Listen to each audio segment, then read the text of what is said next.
दोस्तों, आज हम बात करने जा रहे हैं साल 2015 की ब्लॉकबस्टर फिल्म द रेवेनेंट की, जो कि 1830 की एक सच्ची कहानी पर आधारित है। यह कहानी है धोखे, बेरहमी और इंसान के हौसले की, जहां एक इंसान मौत के मुंह से सिर्फ इसीलिए वापस आता है ताकि वो अपने बेटे के कातिल से बदला ले सके। कहानी की शुरुआत होती है 1823 के एक घने जंगल से, जहां कुछ लोगों का एक ग्रुप जानवरों का शिकार करके उनकी खाल बेचने का व्यापार करता है। इसी ग्रुप में है हमारा मेन हीरो ह्यू ग्लास और उसका बेटा हॉक। सब कुछ ठीक चल रहा होता है, तभी अचानक एक आदिवासी कबीला इन पर हमला कर देता है। कबीले का सरदार अपनी अगवा हुई बेटी को ढूंढ रहा होता है और उसे लगता है कि ये काम इन्हीं शिकारियों का है। इस खूनी हमले में ग्रुप में थे सिर्फ 10 लोग जिंदा बचते हैं, जो किसी तरह नाव पर बैठकर जान बचाकर भागते हैं। इलाका आदिवासियों का है, इसलिए खतरा हर पल मंडरा रहा है। यहाँ ग्लास एक बड़ा फैसला लेता है। वो कहता है कि नदी का रास्ता खतरनाक है, हमें नाव छोड़कर जमीन के रास्ते चलना होगा। ग्रुप का एक सनकी आदमी फिट्जगेराल्ड इस बात का विरोध करता है, लेकिन कैप्टन को ग्लास पर भरोसा होता है, क्योंकि ग्लास इस इलाके को बहुत अच्छे से जानता था। वो सब अपनी कीमती खालों को पत्थरों के नीचे छुपा देते हैं ताकि बाद में ले सके, और नाव को पानी में खाली छोड़ देते हैं ताकि आदिवासियों को लगे कि वो नदी के रास्ते ही गए हैं। ठंड का मौसम आने वाला है, रास्ता हफ्तों लंबा है और मुश्किलें अब शुरू होने वाली है। अगली सुबह आदिवासियों को खाली नाव मिलती है और वो समझ जाते हैं कि शिकार पैदल ही उत्तर की तरफ भागे हैं। वो उनके पीछे लग जाते हैं। दूसरी तरफ रात भर चलने के बाद अगली सुबह ग्लास अकेले जंगल में टहलने निकलता है। तभी अचानक उसके सामने भालू के बच्चे आ जाते हैं।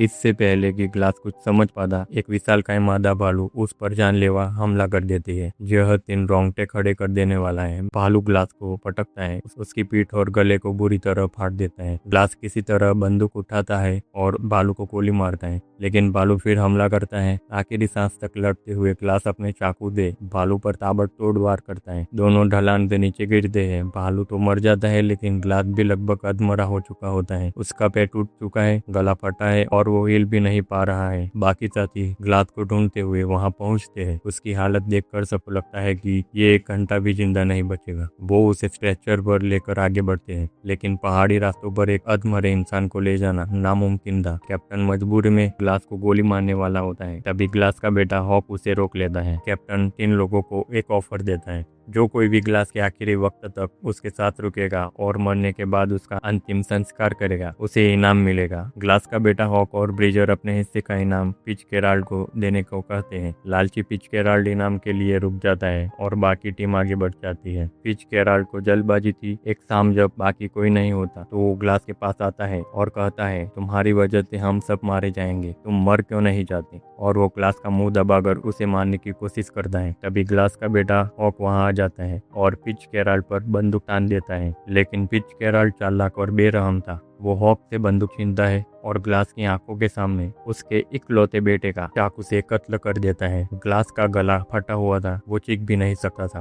पैर टूटा था, इसलिए वो बेबस होकर अपने बेटे को तड़पते हुए देखा है। अगली सुबह फिट्जगेराल्ड ब्रिजर से झूठ बोलता है कि आसपास आदिवासी है और वो जल्दबाजी में ग्लास को एक गड्ढे में डालकर जिंदा दफनाने की कोशिश करता है। वो लड़का मना करता है, लेकिन अपनी जान बचाने के लिए वो भी फिट्जगेराल्ड के साथ ग्लास को वही अधमरा छोड़कर भाग जाता है। अब शुरू होती है ग्लास की अगली परीक्षा, जिसे सब मरा हुआ समझ रहे थे। वो अपनी इच्छा शक्ति के दम पर गड्ढे से बाहर निकलता है, रगड़ते हुए अपने बेटे की लाश के पास जाता है और रोता है। उसे भूख लगी है, वो सूखी हड्डियों से मांस नोचकर खाता है। नदी किनारे पानी पीते वक्त पानी उसकी कटी हुई गर्दन से बाहर आ जाता है। तब ग्लास एक खौफनाक कदम उठाता है। वो घाव पर बारूद रखकर उसमें आग लगा देता है ताकि उसकी कटी हुई गर्दन जलकर चिपक जाए। इस भयानक दर्द से वो बेहोश हो जाता है। दिन बीते हैं। ग्लास घास खाकर पानी पीकर जिंदा रहता है। आदिवासी जब दोबारा उस पर हमला करते हैं तो वो नदी में कूदकर जान बचाता है। आगे चलकर उसे एक और आदिवासी मिलता है जिसका परिवार भी मार दिया गया था। वो दोनों दोस्त बन जाते हैं। वो आदिवासी ग्लास को खाना देता है, उसके सड़ते हुए घावों का इलाज करता है और उसे अपने घोड़े पर ले जाता है। लेकिन कुछ दिन बाद कुछ फ्रांसीसी सिपाही उस पले आदिवासी को फांसी पर लटका देते हैं।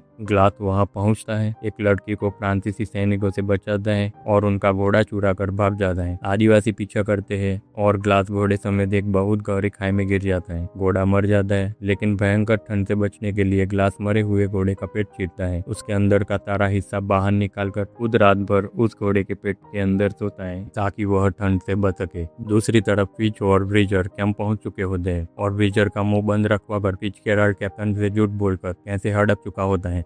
लेकिन तभी कैंप में एक राहगीर आता है जिसके पास वही बोतल होती है जो ब्रीजर ग्लास के पास छोड़कर आया था। कैप्टन को लगता है कि हॉक शायद जिंदा है। वो टीम लेकर उस जगह जाता है, लेकिन वहाँ उन्हें हॉक नहीं बल्कि खुद मौत को मात देकर आया ह्यू ग्लास मिलता है। ग्लास को जिंदा देख कैप्टन के होश उड़ जाते हैं। ग्लास सच बताता है कि ब्रीजर की कोई गलती नहीं है, फिट्जगेराल्ड ने उसके बेटे को मारा है और उसे जिंदा दफनाया था। फिट्जगेराल्ड तब तक कैंप की तिजोरी साफ करके भाग चुका होता है। कैप्टन और ग्लास अब फिट्जगेराल्ड का पीछा करने के लिए निकल पड़ते हैं। पीछा करते हुए फिट्जगेराल्ड चालाकी से कैप्टन को गोली मार देता है। ग्लास वहां पहुंचता है और एक गजब का दिमाग लगाता है। वो कैप्टन की लाश को घोड़े पर ऐसे बिठाता है जैसे वो जिंदा हो और खुद पीछे वाले घोड़े पर लात की तरह लेट जाता है। फिट्जगेराल्ड धोखा खा जाता है और आगे वाले घोड़े पर गोली चलाता है और नजदीक आकर देख रहा होता है। तभी ग्लास उठकर फिट्जगेराल्ड पर गोली चलाता है। गोली उसके कंधे पे लगती है और वह भागने की कोशिश करता है। दोनों के बीच नदी के किनारे एक बहुत ही खतरनाक और खूनी लड़ाई होती है। ग्लास फिट्जगेराल्ड को जान से मारने ही वाला होता है। तभी उसे अपने उस आदिवासी दोस्त की बात याद आती है जिसने कहा था बदला लेना इंसान का नहीं बल्कि भगवान का काम है। ग्लास फिट्जगेराल्ड को नदी के बहाव में छोड़ देता है। नदी के दूसरी पार वही आदिवासी कबीला खड़ा था जो फिट्जगेराल्ड को पकड़कर बेरहमी से मार डालता है। वो आदिवासी ग्लास के पास आते हैं लेकिन उसे छोड़ देते हैं क्योंकि ग्लास ने जिस लड़की की जान बचाई थी वो उसी कबीले के सरदार की बेटी थी। फिल्म के अंत में बुरी तरह जख्मी ग्लास को उसकी मृत पत्नी की आत्मा दिखाई देती है। उसकी आंखों में आंसू है और वो एक गहरी सांस लेता है। इसी के साथ ये मास्टरपीस फिल्म यही खत्म हो जाती है। दोस्तों, अगर आपको अपनी जान से प्यारे बेटे को होने का दर्द और इस बदले की कहानी अच्छी लगी हो तो वीडियो को लाइक और चैनल को सब्सक्राइब जरूर करें। मिलते हैं अगली वीडियो में।